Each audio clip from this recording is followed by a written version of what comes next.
There's an expression I've heard a lot. Good artists borrow, great artists steal. Apparently that applies to wargame companies too.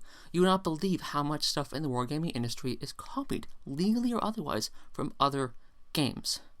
To start off, let's look at War Machine Hordes, one of my all-time favorite games.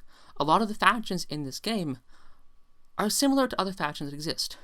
The Myrmidons, a signature piece of technology of one of the factions, look a fair bit like Wraith Knights from Warhammer 40k. The Cephalics, a really weird small faction they did once just because they felt like it, look a bit like Dark Eldar from Warhammer 40k. And most tellingly, the Dragon Spawn look a lot like Tyranids. Is this a problem? Not really. The lore is completely different. They do a lot of things to change the aesthetics up. They look similar. I think this is an homage more than anything else. They're paying respect to their inspiration. But it's not always like that. Let's talk about now one of my least favorite games on the planet, Age of Sigmar.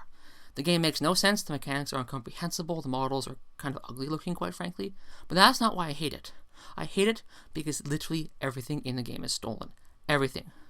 To give you an example of how bad this game is, let me talk about a game called Exalted, a little-known fantasy RPG. In Age of Sigmar, you often play as a glorious hero tied to the sun and the stars, who is imbued with magical power by a powerful yet distant god, who is now returned to the world to try and set things right.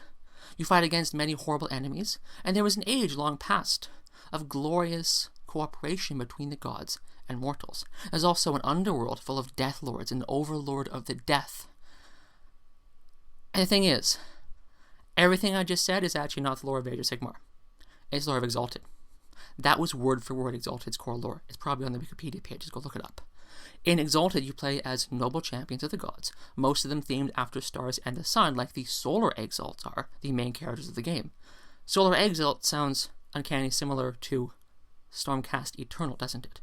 The Solars serve a distant god called the Unconquered Sun, who's a lot like Sigmar, who rules from an ancient, distant city of the gods, like Sigmar does. They even have a golden metal associated with them called Orshaukum.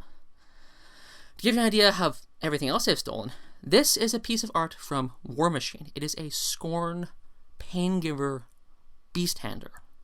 This is a piece of art from Age of Sigmar of a Khorne Bloodbound Bloodstoker. I would tell you their lore, but literally I can't tell you them apart. This is a dwarf from the Nation of Rule in War Machine.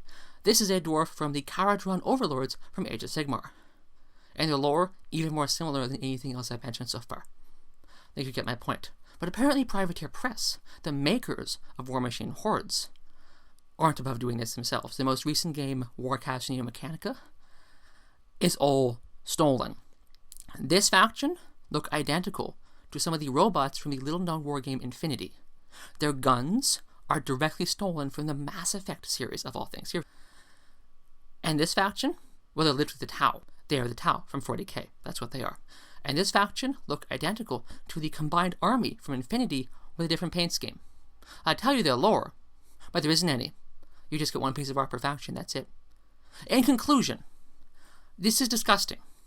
The people are stealing IP and making a profit off of it. And perhaps if these highly trained, highly skilled, highly paid industry professionals cannot be bothered to do their job without ripping off someone else's game, maybe they shouldn't be highly paid industry professionals anymore. McPherson out.